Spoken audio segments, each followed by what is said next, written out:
What's up, everybody? Emmy and Nicky. Welcome to our channel. This is The Real Villain, and today we're reviewing season 2 of Girlfriends. You know, this is basically Nikki's favorite show, or one of her favorite shows. One of my favorite shows. So, you know, we already did season 1. But you like it too. I like it. It's good. It's good. I get why you like it. I get it. So it's like we're doing season 2. We already did season 1, and we're gonna do it season by season. You already know how it works. So yeah, let's just get into season 2 because it starts really spicy. Like the video as you're watching this. Don't forget, because y'all be forgetting to like sometimes. So like it. Like, comment, subscribe, everything. But like helps with the YouTube algorithm, so like it. Season 2. Season 2. We pick up exactly where we left off at the end of season 1. So with a new nose for Lynn and a new Darnell. True. The new Darnell. I kind of like the new Darnell. Yeah.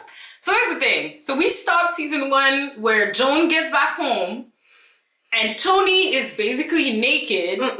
And Sean, who is Joan's man, is just there. I can't. And basically you're left to think that, you know, they slept together. And Sean immediately. And Sean was just walking away. She's like, I did not. Sean was like, this is not what happened. I did not. I did not have sexual relations with that woman. He was saying. I did not. And then what I guess appreciated right away is that Joan was like, no, it looks like actually. Because she knew her man. Yeah, she knew her man and she knew Toni. But she knows Toni. And she was just like, no, it looks like Toni was trying to get back at me by trying to sleep with you. Knowing your friend would do that. That's insane. Is insane. It's insane. Insanity. I am like, I mean, so Papa, like the way I'm still like just thinking about it is confusing to me. And why is the friendship still happening? Like friendship should have been done from time. Like streets is dead. Friendship's dead. Like the way that when she walked in, Sean explains himself. Toni is in shock and sees the reaction from both people, and then she tries to manipulate. She's like, "Well, girl, he wasn't gonna do it anyways." And she's like, "I'm getting your magazine. I'm borrowing your mag." Because you plan on coming back. That's what killed me. Is that you planning on coming back into my house? But Joan didn't react quick. Like it should have been. What? That's where I'm sorry. That's where violence is. Now violence. Because okay.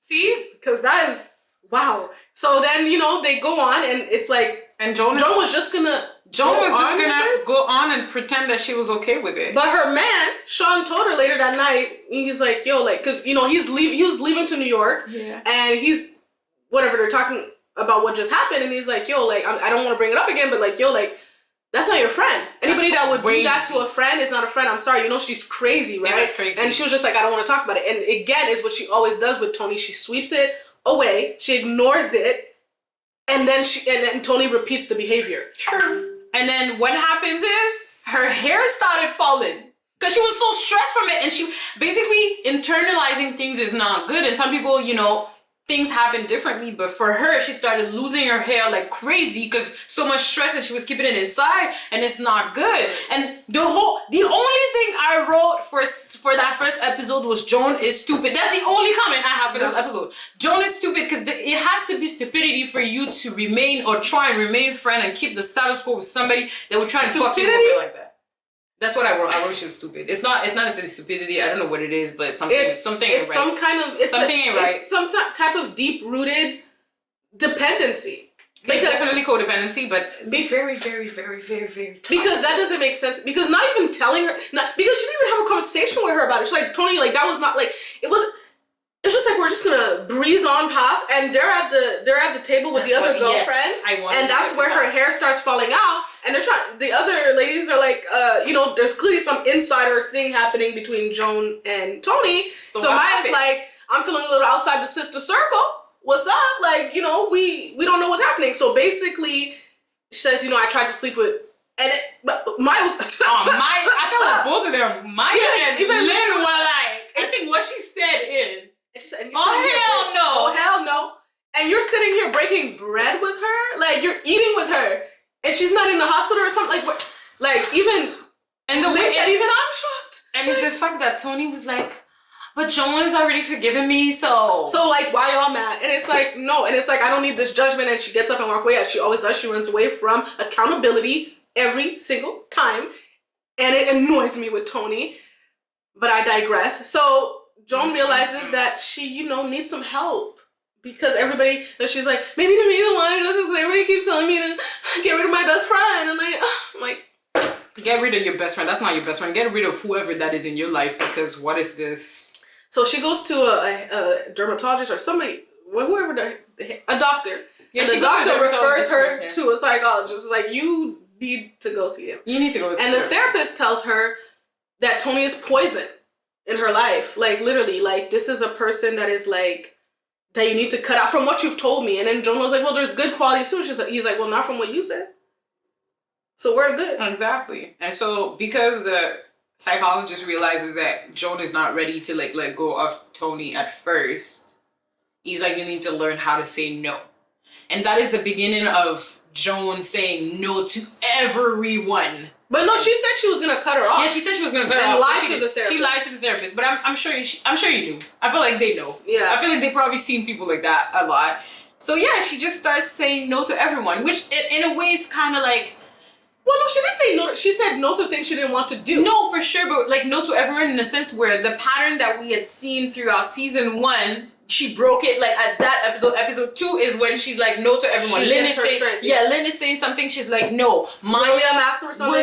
She said no. Maya asked for something. She was just like, you're gonna have to move that appointment and figure it out because no. And I was here for it because, and a lot of people, like I've seen comments about like, oh, Joan was being annoying and that, but it's like, because the reason why they're saying that is because you're used to a certain type of behavior from her. So when somebody stands up for themselves, you think that they're being a B word, but they're not. These are actually things that she has the right to not want to do. Yeah, and I feel like if she had been presented like that from season 1, people would not have said nothing about that specific behavior. Again, similar for her friends, they're taken like, off guard. They're like, oh, okay, this is new because she had never exhibited that behavior before.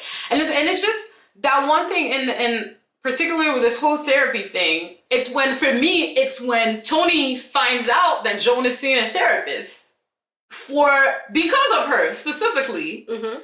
And that she feels a way about it, so she goes and sees a therapist. And like this is extreme level of toxic. Like we've and then they end up in some weird couples therapy. Also, I don't think therapists are. I don't even think it's what's it called, ethical for a therapist to like take on 2 people that know each other. Like, I'm not sure, but I don't think that you should be doing that. Then again, I'm not a therapist, so I'm not sure. It has been done. It has been done. Okay, so. Again, that's what I'm saying. It's just that usually it's not that involved. It's not like you. This was just a weird situation. I would have if I was a therapist, I would have referred her to one of my colleagues. That's just me personally. Yeah. So there's more about their friendship later on in the season. But that's kind of how it starts. A new character, not a new character, but we get to see a little bit more of Maya and Darnell this season. Darnell annoys me. In the beginning. Well, actually, he annoys me a lot of the times because he's very like, he's that guy. He's like, he's the head of the household and, I say when you can go to school. I say what Jabari can do. I say what you can buy with your money. And I don't know, he annoys me. He's very controlling. And I understand. I'm not condoning what Maya does this season.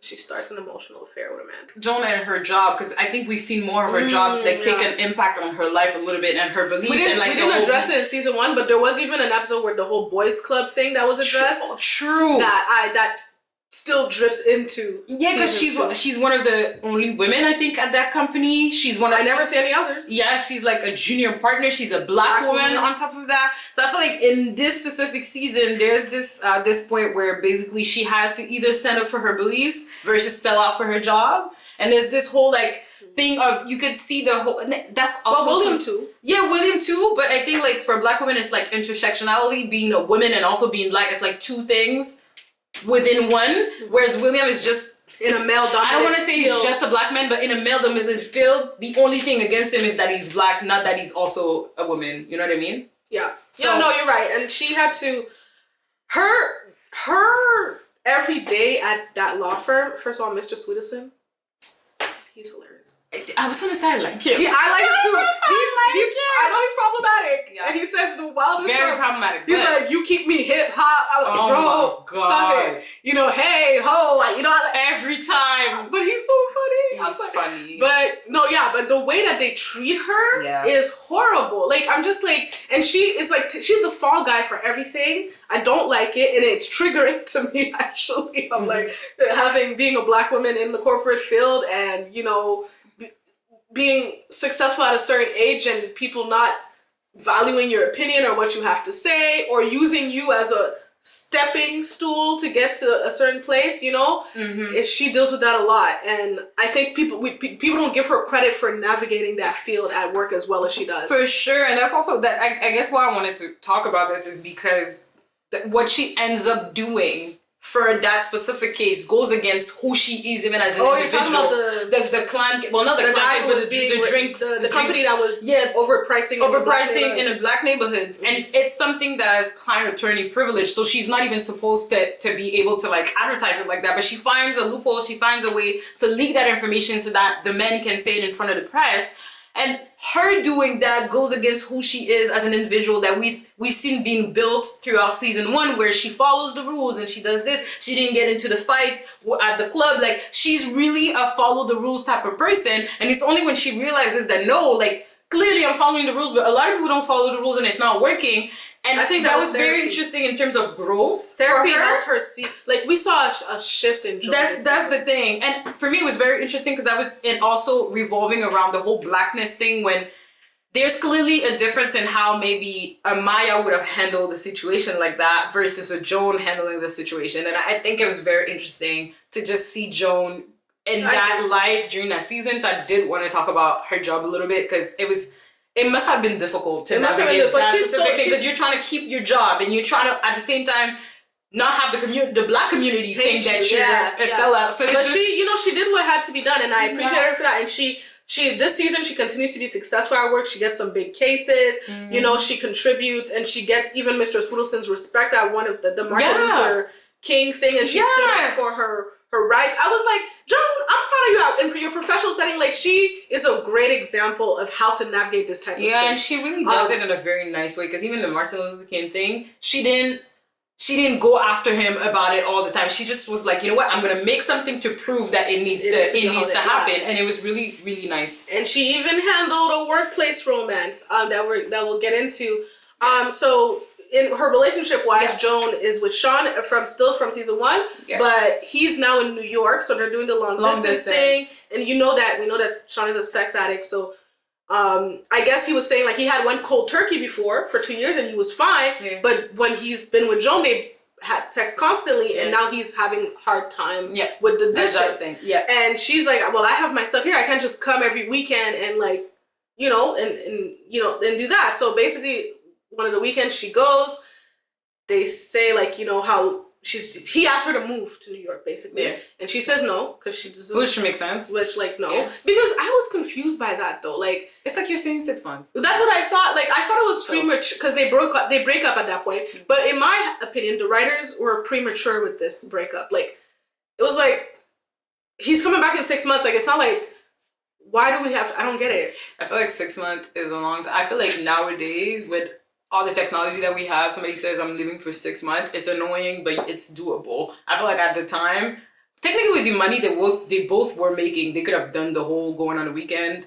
That was not because he's an architect, she's a lawyer. Exactly, like, that was not unreasonable, but I feel like at the time maybe that was more annoying. I don't know. Or maybe they just wanted to, like, create also that pattern for Joan that we will that see relationships don't work out. Because I feel like they just broke them up because, like, hey, Joan can't already have because that's what I'm saying. They were trying to build up the Joan being dysfunctional in relationships, which, if that one, I don't know if it was dysfunction or just, like you said, the writers were like, we need to find a way to break them up. But whatever. So then, because she's now single, she's, you know, back to being desperate Joan. She has this. That's what they needed. They needed her to be desperate. Yeah. And, you know, so that people can make jokes about her not having a man and all of this stuff. And in the meantime, in the early seasons, at the beginning of the season, she also doesn't have that support really from, like, her and Tony's relationship early in the season is weird. I mean, obviously. She goes through a breakup and Tony tries to be there for her, but Tony's also going through some weird stuff as well. So it's like, it's just a weird dynamic between their friendship early on. So it's like she didn't even really have Tony to lean on during that breakup season. And then eventually later in the season, there's this young guy that comes to work at the firm, I think. He does the male guy. Yeah. And she ends up getting involved with him. And everybody knew. That was funny. She did a bad job at hiding this. Well, I don't think they were trying to hide. I just thought it was... What do you think? Because he was 22 and she was 30? I'm a junior partner at a firm. I'm the only Black woman at a firm that is a junior partner. If I'm going to have something with the male guy, trust and believe nobody's going to know. That's just me personally. Trust and believe nobody's going to know. But I mean, also, it made for a funny episode. It made for a funny episode, but that's how I operate. Maybe she's different. I'm just saying. Okay. Well, she is dating him for a little bit. We knew that wasn't gonna be a serious thing. He was just a little pastime, I think. Yeah, we knew. We knew that was a pastime. But it was a fun little thing. Cute. He was into her and everything. They had an episode where he's definitely young and he's a DJ. So, they was out and Joan was there supporting him and she's had a couple. Yeah, at an event. She maybe had a couple beers, not a lot, but she's, She was vibing. You know what I mean? Mm-hmm. And some girl it was knows. Nice to see her in that setting. I loved it. I like to see Joan having fun because she's just so funny to look at. She's so awkward. That's what I mean. Like it's like I love her. So this girl comes up and she gives a sweet and tiny or something to Chris, and they offer Joan one as well, and she what? That's what she said. You want a sweet and tiny? I don't know. That's what they said. Oh, I don't know. I didn't know. I see, because if you had said that to me, I have no idea what that is. They gave her a pill. And she took it and it turned out to be ecstasy. Ecstasy. And she is in a zone, baby, because X is, it makes you, yeah. What does it make you? We're not gonna talk about this on YouTube. But I'm sorry. It's all good. But yeah, so she's having a bad trip eventually. Her head is pounding and it's not going down. Literally, she's having a bad trip because she the second she learned it was that's what triggered the bad trip. Because she wasn't gonna have a bad trip. But anxiety can do that. I know. That's what I'm saying. If nobody had told her, she'd have been fine. I'm just saying. So because that's just and so she started reacting or whatever. And he panics because he doesn't know what to do. She says he was about to drive her, and she's like, "Don't drive. You're high. Like, no, call my friends." So he calls her friends. They come and get her. The girlfriends are all very mad at him because also it's just at the beginning of the episode she got arrested with him. So they're already kind of like, bro, like she's getting arrested, and you guys are hopping fences, and now she's on ecstasy. Like they're like, bro, she's a lawyer. Like, but that's also like the Joan being lost in wanting to have a man so bad, or wanting to be chosen, and wanting to have somebody around so bad, and going through that breakup where she's doing things that she wouldn't do. Like jumping the fence was crazy. If another character had done it, I'd be like, fine. Lynn would have been like that. But he threw the Louboutins.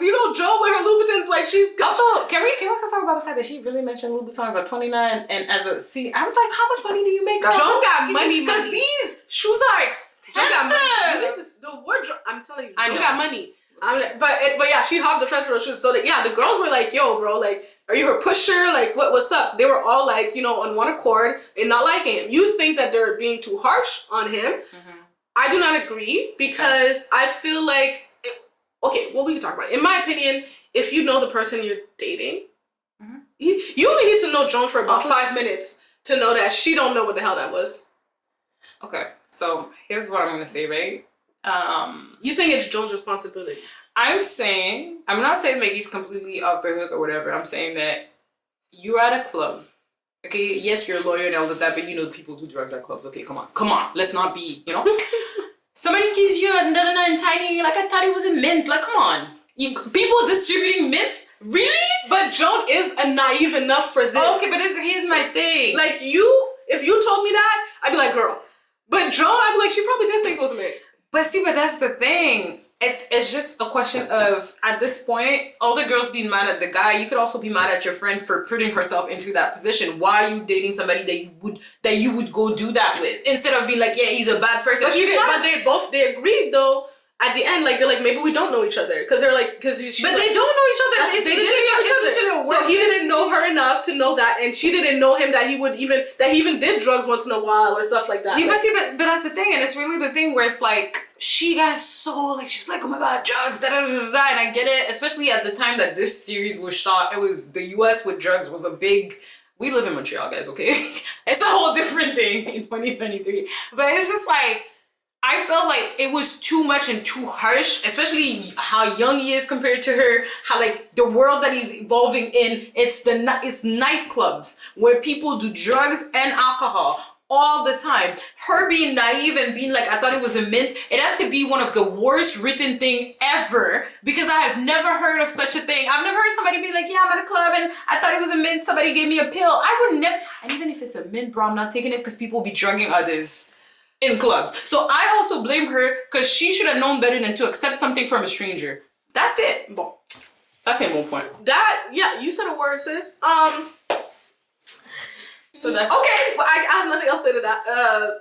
What else happens with Joan this season? I feel like she's trying to stay out of people's business, because we saw what happened with the Toni situation in season 1, but clearly she got into Yvonne and William's business. Exactly, she's just but Yvonne and William, because we're gonna get to William, but Yvonne and William kind of put her in. Oh no, they literally put her in the middle. Like there's an actual try to blame her. There's an actual scene. Girl, because couples sometimes do that too. They try to get you to like say, look at my side. And Joan is already notorious for getting into people's business. So, okay. Later on in the season, though, Sean comes back. Sean gives her a ring, a ding, ding. Sean comes back, and that was embarrassing to watch. Can I say one? Come on.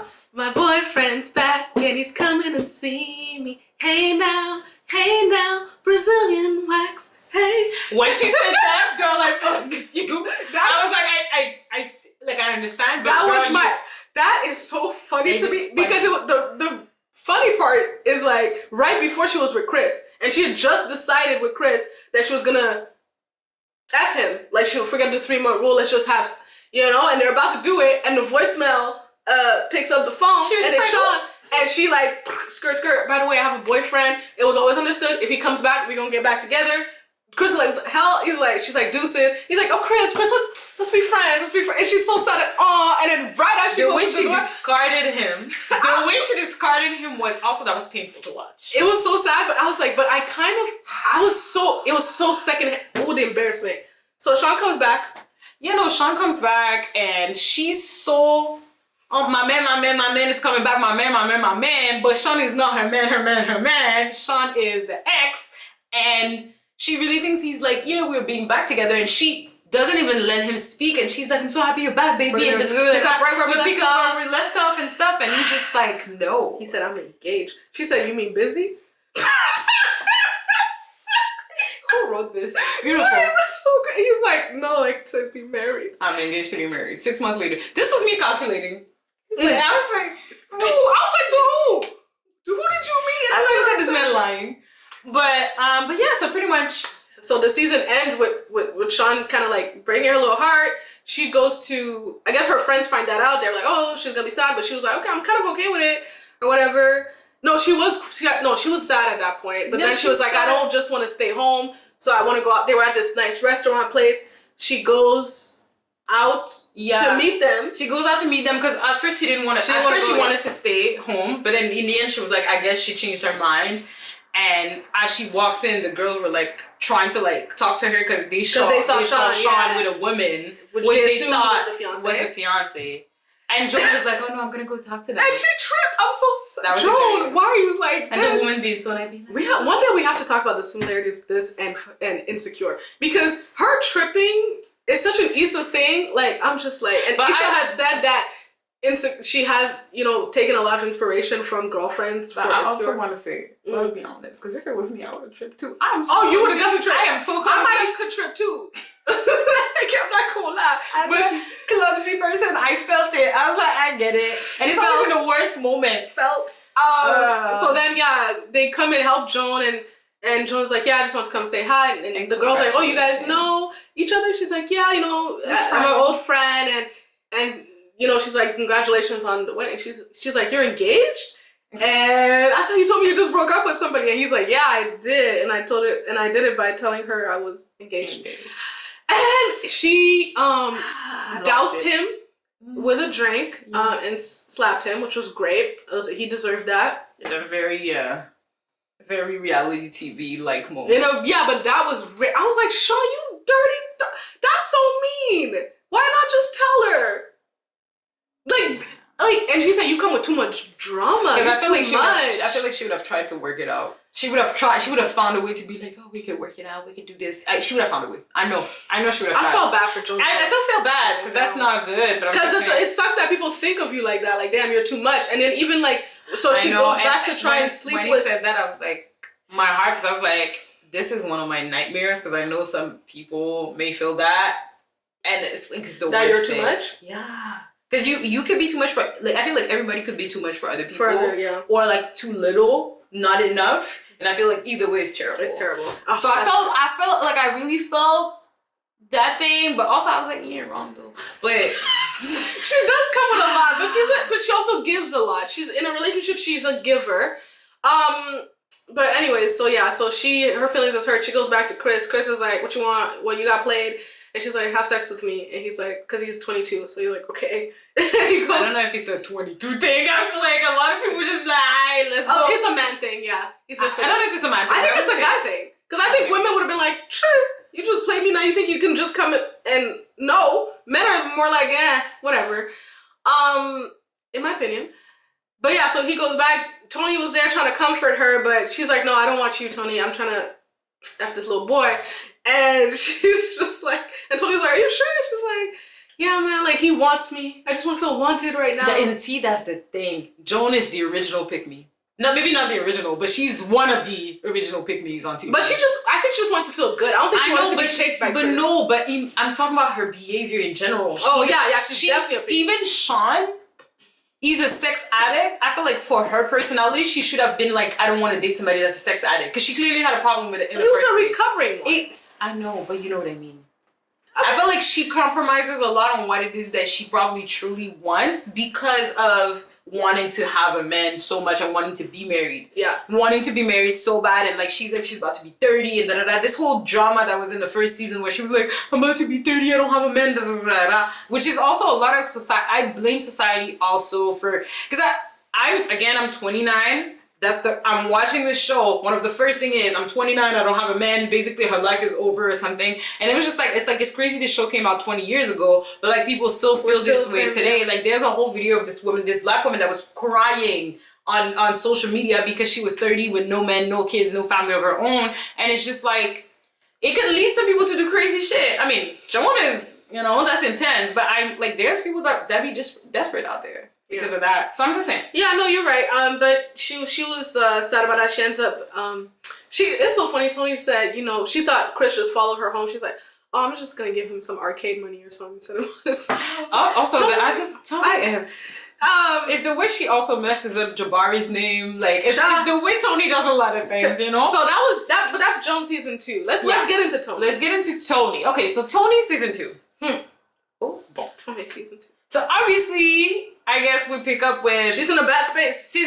She just tried People are coming for her, and rightfully so. Yeah, she just tried to, have sex with Joan's her best friend's man. Well, best friend is questionable. I don't even... Well, that's how they use... That's their term. That's what they call each other. Now she's impeding on her therapy. She lost her job. Karma came for Toni season 2. That was instant karma. She where do real estate people work? The real estate company. The agency. The agency let her go. They started covering up her ads with other people's ads. Her car got repossessed. Child, she was just in a bad. No! Karma said, "Today, this is you. It's your turn." And she was trying to use Joan, you're my lawyer, help me get my car back. And she's not realizing that Joan's in a new space. Yeah. You know what I mean? You're going to have to swim now. You're going to have to figure out your life, Toni, without this crutch. And she has a space where she's kind of not friends with Joan. There's a final straw that she made. Yeah. Where she divulged something about Joan to Mr. Sweetelson. Which is her boss again. that was extremely personal. And maybe not friendship ending, but because of everything that had happened, I feel like that was Joan's little drop. I was like, no, okay, bye. Like, and Joan decided that she was done at that point, and things really fell for Toni then. Yeah. However, she ran into the friends were trying to like split up their time between Joan and which Toni. Let me put a little into this.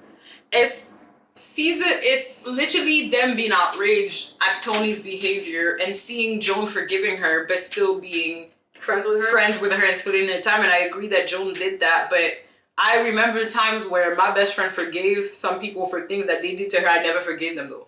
And it's like, you could be cool with them. I'm never gonna be cool with them. I get that, but they had an individual friendship with Toni. I know, but even if I have an individual friendship, these are the type of thing not rocking. Do you want that type of friend? Is she gonna come for your man too? Like, when she's not happy with you, is this kind of behavior going to happen? But also, Maya and Lynn would have fought. They would have fought. But I also think that... So I felt a way about it. And you did mention that. And I agree. I feel... But I'm also... See, that's the empath in me a little bit. The nice person in me.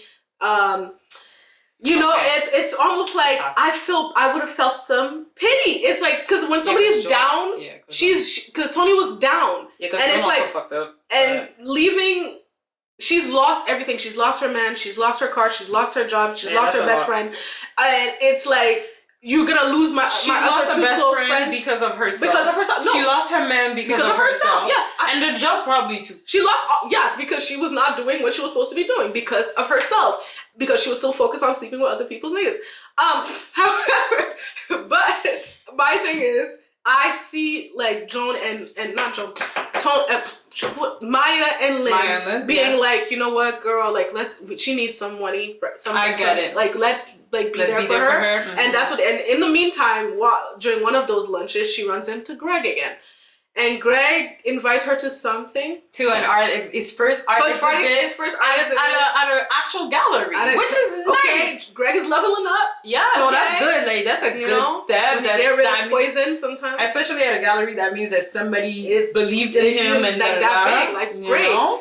And basically, it says that he wants to get back together with her. They get back together for a little bit. And then... Greg. My friend. The next episode is Halloween. My sweet friend. He sends Toni out for a pumpkin. And he was even playing this is where he really got me, because he was like, he saw that she was sad because she didn't get invited to Joan's like little Halloween party thing. And he's like, oh, you sad? I know it hurts that Joan did that. She's like, yeah, but it's okay. I'm glad to be with you. I was like, Greg, you're cold. You're so cold. And she comes back with the pumpkin. So and in her living room, on the floor, is Greg with some little hoochie on top of him. And he's like, yeah, pay back some. And this is what I wrote in my note. Revenge is best served frozen. Not cold. Frozen. Okay? And it's giving Scorpio energy. It is giving, you hurt me, you gonna be worse than me. It's giving, karma is gonna be given to you by me. It's giving revenge. It's giving It's giving. Are you okay? I was. Listen, I saw this snap. I was just like, I applaud. This was me. It was beautiful performance. I said no, because it's like, don't cross me. There's some people that you do not cross. There's some people that you do not cross, and I feel like some people deserve stuff like that in order for them to really take a look inside. That's the close. Well, first of all, that Greg, that was on his spirit. Yeah, because that's not the first time they broke up. No, it wasn't. And it's, again, money things. Last was a superficial reason. This time, it was also, you cheated on me because he was rich. Yeah. Now, you didn't even love this guy. You cheated on me because he had more money, more things than me. Literally, it's like, you love me, but you don't even value me because I don't bring you money. That's crazy. And now that you're down, now you want me? And now you don't have no money. Now, exactly! So I was just like, beautiful. My nose was like, Greg was ice cold. Yeah. Cold-blooded. And she tried... It was good. She tried to ram the card into him. He was like, whoa, you want to hurt me? What's up? You can't hurt me anymore. Oh, no, not anymore. So I was like, oh, Greg. No, because Greg was, if you look things from his perspective, they broke up a first time before because they didn't have no money. They got back together out of love, and he really was trying everything for her. Okay? But she kept being like, you don't have the money. This is expensive. This is expensive. I bought this. I bought this. For her to cheat with somebody rich and accept the whole proposal, which is crazy. Insane. And she was really going to accept it. If Joan hadn't said nothing, I don't even know if she would have looked within herself. And the thing is, that was crazy because she really was gonna marry him. She really was gonna marry him and leave Greg like that. So she hurt him twice out of some.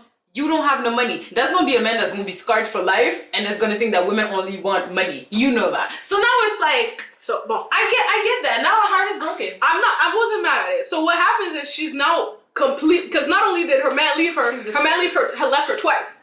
So now she goes, she shows up to what's her face's party, Joan's party, all in. You know, she needs, at this point she's like, maybe this is a situation where she's still gonna allow me in because I'm just at my lowest point, and she had at least some love for me at some point. But Joan, here's what happened. And Joan's like, I mean, you can't come in here. You can gather yourself on the porch, but you can't come in. And I was like, I respected that. But I know you. Okay, I respected that. Does it go? My bad. I just was like, I thought I would have like Maya said, at least let the girl come in and just clean her face.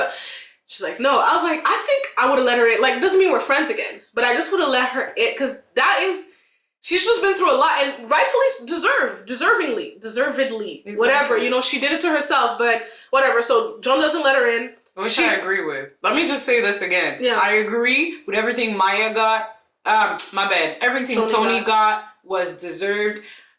Joan's behavior towards Toni and the fact that she didn't let her in, deserved. And I feel like, again, some people need that destruction at some point to get back up and build themselves into another direction of their lives, because otherwise they will not do it. And you cannot keep allowing behaviors and then just expect people to like treat you the same and like be nice to you and all of that when she's not being nice to other people. I'm not saying I disagree with what Joan did. I just said it hurt me. But so Lynn and Toni, these names, Lynn and Maya are with her, and then eventually the next scene is she's in like a shopping therapy. She has a full mental breakdown at this store, and the man at the store is like trying to find if she has a friend, call somebody. Ain't nobody picking up for her. They finally, he finally gets to Maya and Lynn, and they come collect her, and they give her some real talk. And Maya really spoke some sense. Golden Brooks. I wrote Golden Brooks is an amazing actress. I know. And this is because Maya had a scene to her where she read her for filth. Oh yeah. And she said it with love still, but she's like, you did this to you? Yeah. Nobody did this to you. Yeah. Okay? So get yourself back up. Like, what are you doing? Get up. Get up. Because it's like, for me, it's like everything that Toni tried to build herself, everything she did, getting out of Fresno, being a successful real estate Black woman, and like having her money and doing this, everything that she worked towards, literally, like, she hurt so many people in the process of making this, because there was no way she was going to get to the next stage of her life without like some kind of damage being done to herself. Absolutely. But that's the thing, the same way you fought to get out of this situation of poverty that you were in, the same way you can fight your way into like rebuilding your life. I agree. One thing I didn't like is like the rest of the friends, they came down hard on Joan as if she did something. They got together in her office and they were like, girl, like, you were too hard on Toni. Like, we need to talk to you. Why are you cutting everybody off? Like, no, what about all the stuff that Toni has? That I did not like that scene at all. I was like, she was in her rights. You may have thought it was harsh, but it doesn't mean that it was wrong. I was out of pocket. Like, you know what I mean? So yeah, at that point, we get that. There's a topic I was gonna say, but we're not gonna get into. But why? There's a TV trope that happens a lot. Don't read it. Oh, I read it. It's nice. It's a TV trope that happens a lot, and recently it came up with a friend I was talking about with Blackish, because on Blackish the darker skinned daughter, she gets like portrayed as the evil one. You know, everybody's afraid of her and everything, and Kenya Barris is, you know, kind of. People attack him for doing this in his shows a lot. Yeah. And I saw something like this in Girlfriend. So I'm like, why is she the one that's like this? Like, why, like, is she like the the careless one, the money hungry one, the, you know, what, like, why does it have to be her? I was just like, it was just a little side note, but I'm like, No, but I agree. Because it's definitely something that comes back often. It's often like, you know, it's same for the men. It's usually when you're light skinned, it's like you're soft and like, Yeah. you're like whatever. And when you're dark skinned, you're a bit more. And it's not necessary. It was. It's really not also necessary. the early 2000s. In the early 2000s, but still not acceptable. But still happening is whatever. insane. Yeah. And yeah, so then we get this church scene that Emmy loves. She's we get this church scene because This gave Tyler Perry. Here's gave her Tyler Perry. This gave Tyler Perry. But okay, so you know, Toni has a come to Jesus moment, where she goes to Joan's church and she kind of like begs Joan for forgiveness.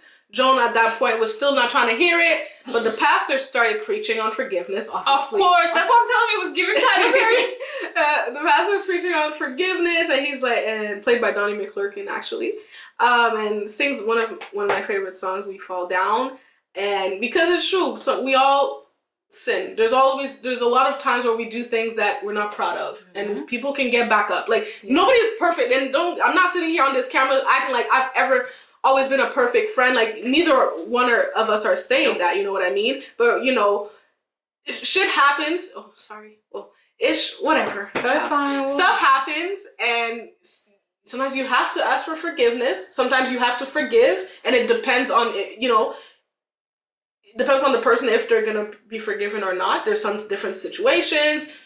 You know, but life I feel is a gray area. Not everything is black and white, as some people would like to think. So, but it's the fact that they use church. you didn't appreciate that. But I literally wrote not the church scene, bro. Literally, that's my note. Not the because it's because I know that a bunch of people were watching this and looking at Toni like, you need Jesus, because this is like for sure. Because she's the type of person that you're like, at this point, I don't mind her going to church, but why did they have to make it where that's where they make up? Like exactly, that's where they make up. That's where the pastors obviously talks about forgiveness and stuff. Like, there's a bunch of time I went to church, they didn't talk about no forgiveness. Okay, that's first of all, my priestess talked about forgiveness. No, you talk about forgiveness, but it's not all they preach about. Obviously, on that specific. That's what I'm trying to say. Okay, well, it's like, and that's what I'm saying. TV, girl. That's why I was saying it's giving Tyler Perry because they really use. As soon as I saw the church, I was like, okay, that's gonna give big family reunion. Like we're gonna all cry and like love each other at the end. But it still didn't go the way I thought it did. It raised everything that just happened, and we're not gonna talk about how you barged in my therapy session and that's toxic, and I don't need you in my life. We're not gonna talk about you trying to have sex with my boyfriend. We're not gonna talk about all the comments that you've made towards Maya. We're not gonna talk about all the things that you've been doing that are problematic. You know what I mean? Yeah, no, I hear you. C'est ça. Parce que God is not the answer to like, okay, Christians are gonna say God is the answer to a lot of things and maybe everything, but for me, in that particular thing, this friendship needing to be over is the answer to my personal.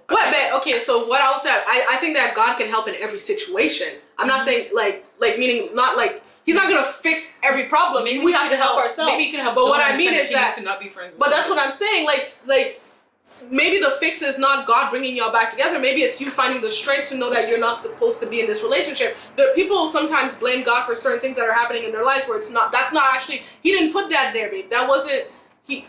Stop. Y'all need to stop doing that. No, for real, because sometimes y'all be like, it's God. No, it's not. Sometimes God be trying to.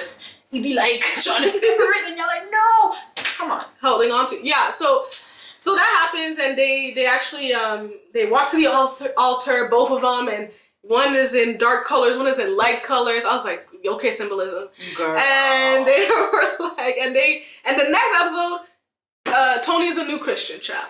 The rest of the season arc for her, she's found Jesus. Uh-huh. She's she has little Jesus beside her.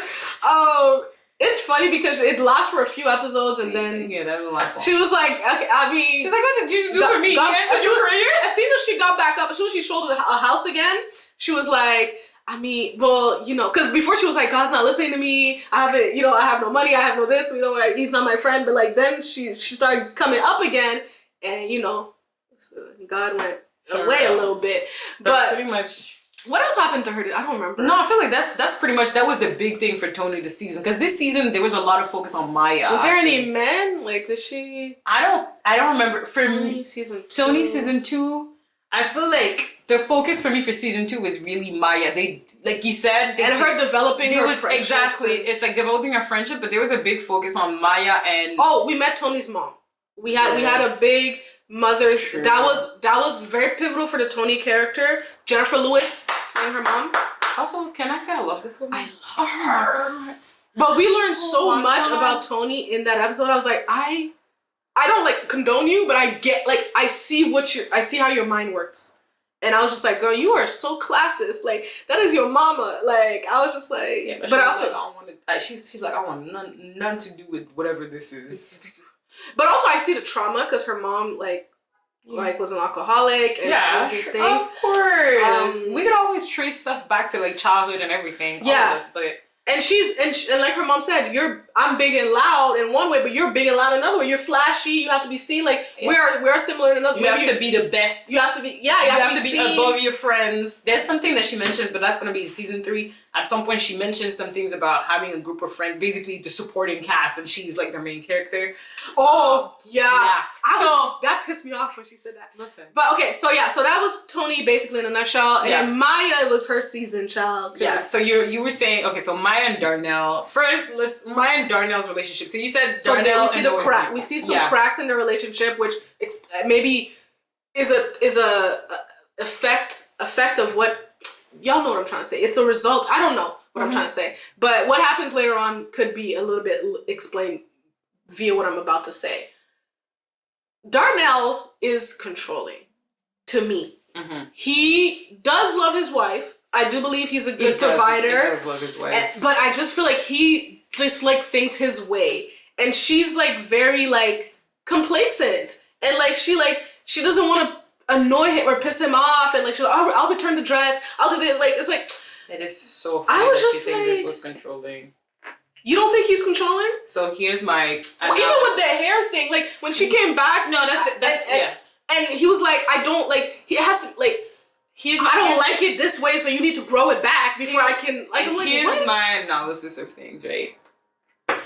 Maya is a 25-year-old woman that had a child at 16 that is the secretary of Joan, that is now a part of their group of friends, in which 3 of them are very successful Black women, 2 of them having jobs that actually afford them a certain luxury. We're talking about Joan having Louboutin shoes and like literally Toni living in like crazy places, and Lynn having so many degrees she's not doing anything with it, but she's very smart. She's very educated, right? And I mean, Maya's very smart as well, and she fits in with them. That's the thing. She fits in with them, and she's evolving with these people. But like when we're talking about classism and stuff like that, she's evolving in a realm that her money technically doesn't afford her to evolve in, right? So what Darnell is literally looking at, he's looking at his wife being friends with these people and approaching a moment where she's about to like change class status, and he's not at that point in his life. He's still friends with the people at the so he's trying to hold her back. That's the thing. He feels inadequate.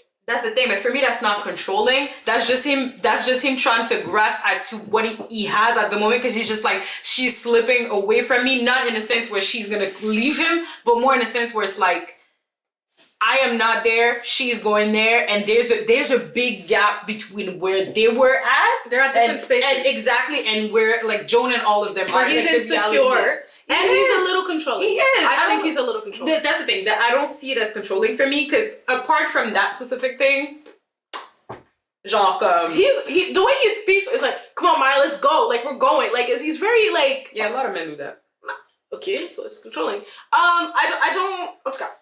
I mean, that's it. I do agree that he's insecure about her friendships, and it seems like she's like leaving him behind, and he was maybe trying to stunt that growth. When she said she wanted to go back to school, and he didn't agree, I don't think it was about the money. I think it was about you're evolving too fast. That's the thing. That's the thing. Yeah. It's giving like, you know, when people make it and then they go back to their neighborhoods and people are like, "What's up, Hollywood?" Yeah, this is what it is for me. So what happens is she at work ends up meeting this new guy who ends up working in the building named Stan, and he awakes something. He gives her things that she's not getting from Darnell, right? So he gives her support, reassurance, confidence, he not agreed, but like what is it when somebody agrees with you, like just approval, not like it's support and support, and like all there's of a that, word that everything is but yeah, like so she was getting that, so she was intrigued by him, and maybe she thought he was attractive as well. Maybe she was. I think she was attracted to him for sure. For sure. She does some questionable things this season for me because I was on Darnell's ASS. Let me get on Maya's. She annoyed me too. She annoyed me a lot, because you're risking a lot. You're not talking to the person you're married to at all. This is just happening in your head. Like, nobody knows what you're going through. And this is why I don't like when people do relationships. Like, they think people are reading their minds. Nobody's doing that. Nobody's reading your mind. Nobody knows what's happening. If you're doing status quo things, people are going to think it's status quo. You need to open up your mouth. Not Maya having a whole emotional affair. A whole emotional affair, which is... The funniest part, she tried to get Joan to date him, and then was outside the house after the date in the bushes. I was like, Maya, listen, we're in bushes? Not a whole emotional affair. Child. The episode where... So basically... Like Nikki said, very questionable things this season. So she goes on to her husband. She goes on lunch dates with this man, coffee dates and whatever. And at some point, the man gives her a watch. Mais pas juste ça. We have to say that because I have to set up a character here. She's creating elaborate lies for each of her friends to tell her husband when they see him. So I was with you doing this. I was with you doing that this night. Do you see how hard it is to cheat? First of all, like, this is to keep your, like, no, pas que, because I was like, yeah, like, you gotta, because he's gonna, and she was like, at one point she told him she went to the grocery store, she's like, I gotta go buy here and get this. I'm like, why y'all do that? That's like insane. That's a lot. So pretty much, she keeps complaining, go ahead, watch. So pretty much, she wants to watch. It's like, so Darnell goes to, like, pretty much... He goes to Joan? Darnell goes to Joan and says, hey, like, Maya's been wanting... Like, she's been wanting a watch. I want to give her a watch. Like, can you give me, like, suggestions and stuff like that? And she's like, what's your budget? And he's just like, yeah, here's my budget. And $100? Like, $100. Hey, listen. He's thinking about her. Okay? Yeah. Meanwhile, homeboy Stan gave Maya a $2,500 watch. Okay? And then the thing is, because Maya didn't want... Darnell to be upset, she lied and she said that Joan gave her the watch when Joan knew that Darnell wanted to buy Maya a watch. So that creates a whole... That pissed me off so much. I was like, Maya, like... How you gonna put your friend in a situation like that? And you know how your husband is. Like, he's gonna come confront her. Like, I did not like that. And when that thing escalated so much so that Darnell was like, I don't want you to hang out with these women anymore because you're not acting like yourself. Like, you're just... This is just weird. Like, why would she do that when she knew I wanted to give you a gift? And it's just like, that's one thing I didn't like about Maya. It's the level of lies that went into it. It's the level of putting my friends in bad positions so I can keep going on lunch with this man. Maya, I noticed this throughout the series, even in season, Maya has a little lying problem. She likes to lie. She likes to make, and you'll see it as you go through the series, there's little things, there's lies that she doesn't even have to lie about. It's just like, Maya, why? And it was easy for her to come up with these lies. And then when she okay, so we're still, okay, watch. Darnell finds out that Joan gives her the watch. He goes off. I have it somewhere. He read her. He said, this is like, you can't keep a man. So are you trying to get my wife? Like, oh, so you want her? Like, I was like, oh, and I just sat there and let him tear into her. I'm just going to say this. That pissed me off. Joan is nice. What would you? I would have dragged her. Oh, you gonna drag me today? I want to drag you. You would have exposed her? I'm not gonna say everything. I'm just gonna say enough for you to go figure shit out by yourself. Because I don't know what she could have done in that moment. Oh, girl. She just has to take it. Because first of all, she doesn't even know where it's coming from. Like, what the hell? Why are you yelling at me? And then so Maya said she's gonna end it with what's his name, Stan. She's not only lying to her husband, now she's lying to her friends. She did not end it with this man. Girl. She's still calling him. She's at the Christmas and she's talking to him, kikiing on the phone. I was very annoyed with her. And eventually, how the season ends for her is that she ends up kissing him. And she said it was bad. She didn't like it. This man becomes obsessed with her because now he's like, oh, we kissed. You need to... Okay, but go ahead. Because I wrote something about this because I was very excited. You were excited? Yes. Okay. When obviously they kissed. It was very exciting. It was just like, you need to tell your man that we need to be together. You're gonna leave him, blah blah blah. She has no intention on leaving Darnell. Okay, she's trying to say. And instead of owning to her shit like a grown woman, she says, Lynn, bad idea. She sends Lynn to talk to Stan and Lynn in a nice way. Worse. Lynn made it worse. Lynn was like, but the thing Maya is, hates your guts. But the thing is, it announced crazy behavior loading to me. That's what I wrote. Announces crazy behavior loading. Because she basically used him. And I was just like, I knew Stan was crazy because he kind of smiled and laughed when Lynn said that. And I was like, ooh, we're having a stalker situation. I was so happy. He's like, what? Yeah, exactly. It's like, okay. It's like, you're doing this to me? I'm going to do something to you. Beautiful. He went from singing to Maya in the hallway to humming with Darnell on the couch. Listen. When Maya walked into her house, I was so happy. And saw Stan. I know Maya's heart went, hurt. When I tell you, I know she shat herself. Can I just shout out the writers? Shout out to the writers because between Greg and this, oh my God, the mess was messy. And Darnell's so innocent, like, oh, this is my boy. He works in the same building as you. You don't know him. So Maya's messy. Like, me watching like. I don't know him. And she's like, you want to stay for dinner? So he ends up befriending Darnell and blackmailing Maya into like, yo, I'm gonna tell him, I'm just trying to make you uncomfortable, basically. And the way that ends for her, luckily, at that point, is that Stan actually likes Darnell. He's like, you know what? I kind of like the guy, so I don't really want to F up his home because he seems like a cool guy, but maybe you should act like you actually, have a good husband. Maybe you should act like you're married. And he leaves her alone. So nice. That's nice. But I like that he gave her a little scare, though. Yeah, he did. Oh, that was good, because she didn't know what to do. She was just... Coming to the baseball game was hilarious. It was just so fun. Lynn and Toni, like tag teaming, trying to get Stan away was such a funny scene. And eventually he leaves her alone, but Maya gets caught up by herself. She actually catches her own self cheating by butt dialing home. And that was a time where that stuff happened a lot with those type of phones. And do it, Darnell was just like, just listen. What a way to get caught. What a way to get caught. He was so hurt. He was hurt. But you know what was funny? Initially, when I was watching that scene, so for him. I thought he was packing his stuff because he was going. No, he put her out. I was like, oh. He said, you, bye. I was like, oh. That was so funny. Boom. And, she's like, what about Jabari? Think about Jabari. He's like, why? You did it. I was like, ooh. That was the best comeback. That was the best. Listen. Okay, Darnell. It was just... She made her bet and she had to lie in it. I was not mad at Darnell. He reacted like... And Joan had told her at some point in the season, Joan told her, you are playing. You are playing. All of them told her. Yeah. Even Tony's selfish. Yeah. It was just like, you are playing with something your husband. You don't want to play with that. Let me tell you, Maya had her moment. And also, because it's also, when you look at the thing, there's a moment where Darnell came around and he was just like, baby, I should not have told you not to go back to school. If you Right, he was because I feel like he needed He needed time to maybe process and realize the fact that no, she wants to grow and I want to support her. Maybe he just needed some time. I saw Darnell grow because he saw what it was doing to his wife. Yeah. And also, and I appreciated that. I was like, look, he just needed a bit of time. Exactly. Even William told her he was in the house. And he came, he walked in and saw them together on that picnic. Oh, no. And he said, wait, can I talk to Maya for a sec? He's like, I know, man. And that look in his eyes that he's not your friend.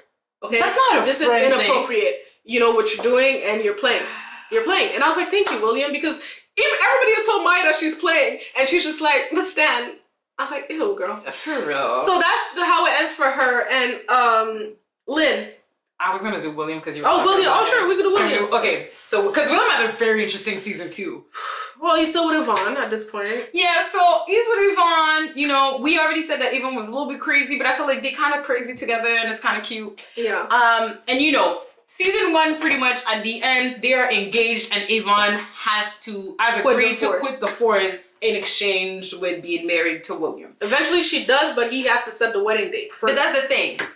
And she kind of it's kind of like a push and pull with those two where he's like, okay, quit the force and we're getting married. And she quits the force and she's like, where's the date of the wedding? And he's just like, He didn't want to marry her. He don't want to marry her. But he's just, you know, beating around the bush. It's just Do you like, think he was trying to convince himself he was in love with her? Yeah, I felt like it. Yeah, I felt like it. I think she loved him, but maybe even she did it. No, she did, but she lost herself. She lost herself. But pretty much, it's like, so he's doing all of these things where, like, after a while, after her being like, because there was ultimatums involved too. She's just like, yeah, like, there was a lot of things, and it was just like, okay, it's gonna be like, he bought her house. it was like, it's gonna be like on Valentine's Day, we're gonna get married, and she's like, okay, and that's when Joan was kind of in the middle of those two. We talked about that when she said she wasn't gonna get involved into people's business, and she was telling him like, I don't think you want to get married to her or whatever, and so he bought her house without her seeing the house, which I didn't like. I feel like on the one hand it is cute. On the other hand, it's like, because the girls, they thought initially, most of them thought it was a bad idea. Lynn thought, especially Joan. Yeah, especially Joan. But then after they heard William's reasoning, even Joan was like, she's gonna be so happy. The reasoning was cute. It was cute. But then Yvonne reacted how Joan thought she was gonna react. She was like, what the hell? Like, it's like you're making decisions without me, and if we're gonna get married, we need to make decisions together. And but it's also a very nice gift. But a house is big. Like, a house is like, I want some input in my house. I feel like if it was a thing where they had visited a bunch of houses and she really loved that one, but he pretended like, oh, we can't afford it, but then he was like, I actually bought it. Yeah, that's different. Cute. That's at least she. But I feel like yeah, she would have needed to see the house. So she was like, yeah, I don't want the house. I don't like it. Da da da da. He ends up selling the house back, like putting it back on the market when she's like, oh, this is my house, don't sell the house. Which I was just like, boom. Okay. I think she came to her senses. People need time to process things. She came to her senses because she was like, this man bought a whole house for me. Like, who could do that? I mean, no, back in the days, you could buy a house by yourself with one income. Nowadays, you can't. Also, shout out to William. So I was like, okay, William's a baller, shot caller. Like, okay. Excuse me. But yeah, pretty much they are engaged to be married. So they're planning the wedding, and the wedding is happening at Joan's house. How big is Joan's house? Not big. Girl, it is really big. There's a whole wedding in her living room. Well, I mean, there was a lot of seats. There was a lot of seats. Yeah. But also, cute little side story. William trying to find friends. He didn't really have that many guy friends. And so that's a kind of like a recurring story, like planning his bachelor party and everything. And Joan was able to make it special for him because she was his best woman. And she invited all the guys from uni. Yes, he was so happy. And I just that's beautiful. That warmed my heart. And that's where I was like, she got me strippers. That's so happy. And that's what I was telling you. Like, I see their relationship very much as brother and sister because even like her being his best man woman, I was like, this is like, it's just wholesome. Like, it doesn't give me they should ever be together. That's for me. But anyways.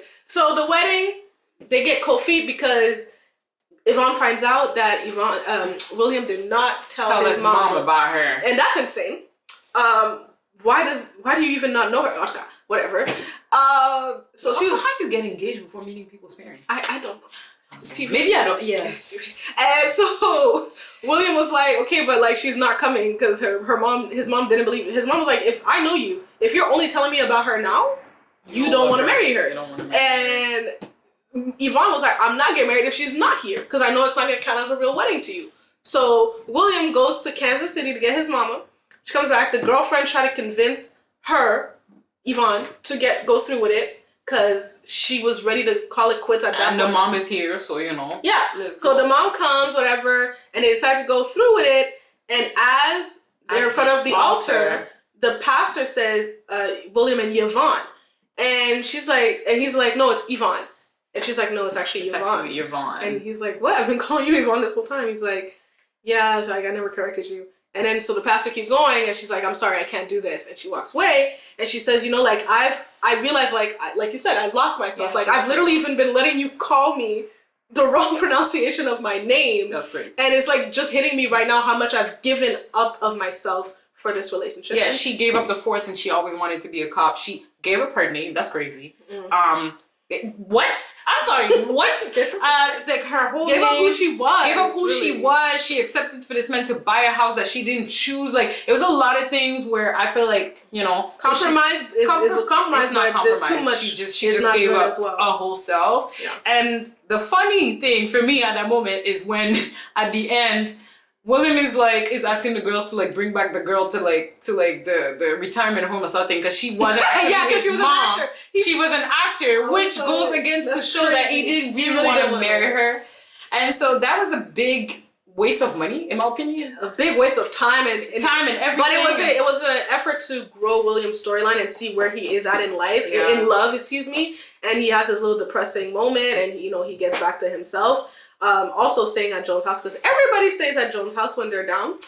But also, I guess she's the best woman, so that's the best friend status. Yeah. Sure. If you're my best friend, you're gonna see me like this. No, absolutely, exactly. No, he was comfortable. And I guess that's it for William that season. He's dealing with the fallout of that. Yeah, and it was just very interesting for me to see that. He's also trying to get booty calls. Mr. Swilson was trying to help him with that. He's like, yo, it's been a while. You need Mr. Swilson is also hilarious. He's hilarious. But yeah, and then that lives Lynn. Lynn. She came back from Jamaica with a man. Vasco.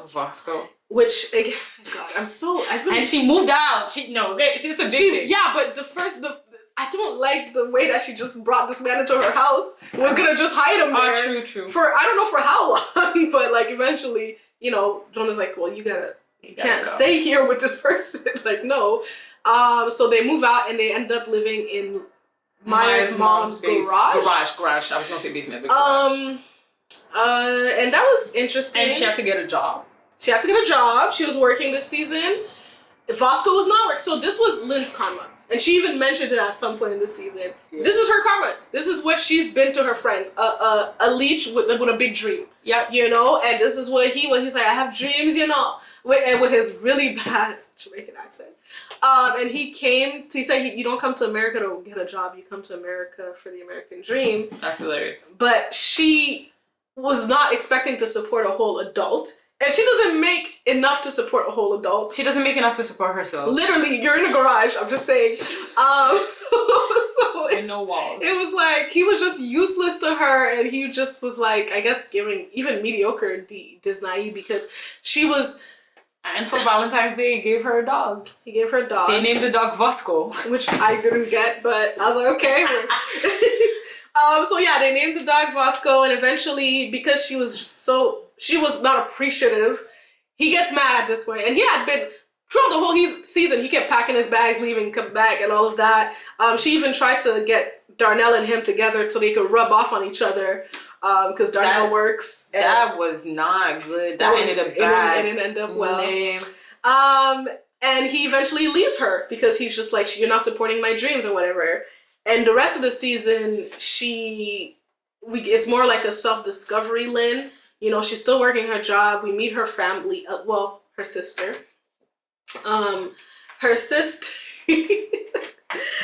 So Lynn is adopted, as if you guys don't know, and her sister, her whole family is white. And she has one sister, however, who's very, what they called it on the show, when I said she was wiggin', which is when white people try to be black. I don't know. Well, in the whole season, she is very much, the whole episode, the sister is getting on my nerves, in my opinion, because she was just doing way too much. She was just trying to sound, act, and everything black. And Joan and Toni were not here for it. They did not like it. They asked the woman you have to get out of my house. Because she started insulting them. She said, oh, you mad because I'm blacker than you? I was like, oh, that shit was my God. Like, is there a way to be black? I was just like, I kind of like, this is a little toxic of me, but I like when Toni and Jonah are on one toxic accord. It's funny when they gang up on people. That's just me. But yes, so the sister ends up, and also I have to tell you, because I know you watched it on Netflix, but in the real life episode, the song that plays when the sister is in the shop, when she says the N-word in the beauty shop, is Jay-Z's Izzo, Izzo, for shizzle my, and they were like, it was like they were all looking at her for her to say it, because they cut the scene in a weird way on Netflix. I don't know why. For me, it was the guy with the hot comb, like, it's like, you need to tell her. Excuse me, tell her. Because I was like, that's what Joan and Toni were trying to tell Lynn. It's like, you can do certain things, but there's like a limit to certain things, and it doesn't look like she knows that limit. And Lynn was like, "Oh, she's necessary." Sure, but I see. You see what Maya said? There's a lot of girls like that in my neighborhood. Yeah, and she was just saying like what did she call her? Wigger. A wigger? Yeah. Lord. Yeah. So that. But when Maya was saying like there's a lot of that in my neighborhood, this reminded me of at the time the amount of movies where we had a character like that. Mm-hmm. Insert white character that has only black friends. Yeah. And that thing that reminded me of Save the Last for some strange reason. The jokes were flying in that episode. Tina Marie, Erykah Badu taught her how to wrap her head. I'm sorry, the jokes were flying. 7% de batterie. Okay, we're gonna wrap it up. Is this the last character? Is Lynn the last person? That's just the last person. But yeah, pretty much it's just Lynn. She got her karma. I feel like everybody got their karma. Well, not everybody, but some people got their karma in this season. It was very. Lynn got her karma. No, for sure. It was. I don't remember how it did. I did. Is this the season where did she move in with William? No, third season. Oh no, she does. She does. Maybe I did. So this how it ends for her. She's hurt breaking up. She's not really. Well, I guess she's hurt with breaking up with Roscoe, but I don't know. But she has no job now because William. No, she's hurt. She's hurt because she talks about it, and that's in this thing where Lynn says it matters when Joan breaks up with it. It matters when Toni. But nobody asked her. Nobody asked her. People just make jokes. People just make jokes. But I think she was really hurt because she really loved the guy and she really tried to move in with him and try to do things. Yeah. But she got her karma because he was exactly behaving the way she was behaving with her friends. Yeah. But so she lost her apartment because Maya's mom moved to another place, so she had to move in with William. She moves in with William and they decide to have this agreement where they. Oh, that was in season 2 too? That was in season 2, where they become F-buddies. After actually they have that's where she tells William about the Vosco thing, like nobody asked or whatever, and then they decide to become F-buddies. It was weird. They F for a bit. I thought that was very strange to me. I don't know if you think that's strange. It was strange, but I liked how they both approached it in a very like it's really we know what we're here for. Yeah, but it was not, because Joan was kind of right, even though she was being a little jealous about it. Like, Joan was right. Feelings did get involved. Emotion. Repeat what you just said. She got jealous about it, but that's not because I don't think it's because of her friend. I'm just saying there is a clear pattern that emerged. I don't think she wants him. Okay. Cool.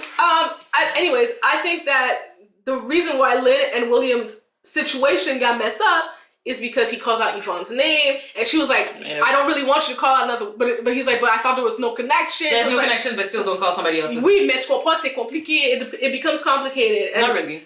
Well, okay, eventually she tried to move out because she's like, it's weird. She tells Joan, see, it's already weird. But then William comes and says, hey, like, I didn't mean to make you comfortable, whatever. Like, we don't have to do none of that. You just move back in, like, cool. And I like the dog, blah, blah, blah. So they end up living with each other again. And that's basically Lynn for season 2. So like overall season 2, my overall rating for season 2, I would give it a solid 8.5 because they went deeper into it and I'm here for it.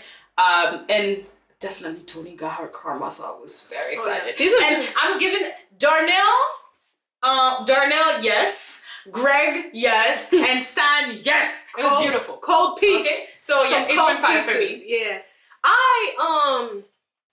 Season 2 is fire, bro. I will give it a 9.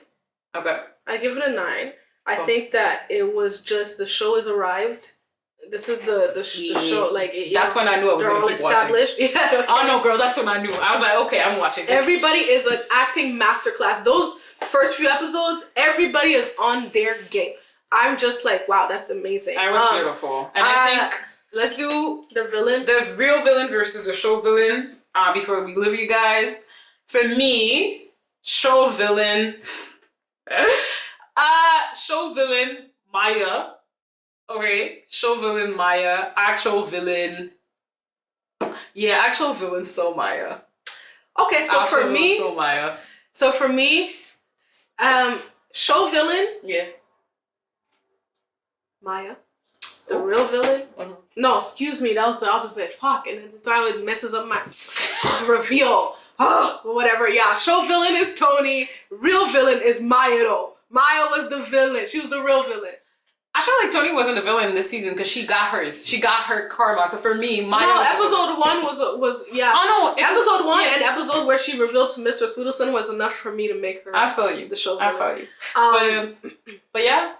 But yeah, that's what we have for season 2. I can't wait to discuss more of the series. I can't wait till she gets to some of the other stuff, child. Because we got some topics to discuss, and obviously let us know what you guys think in the comments.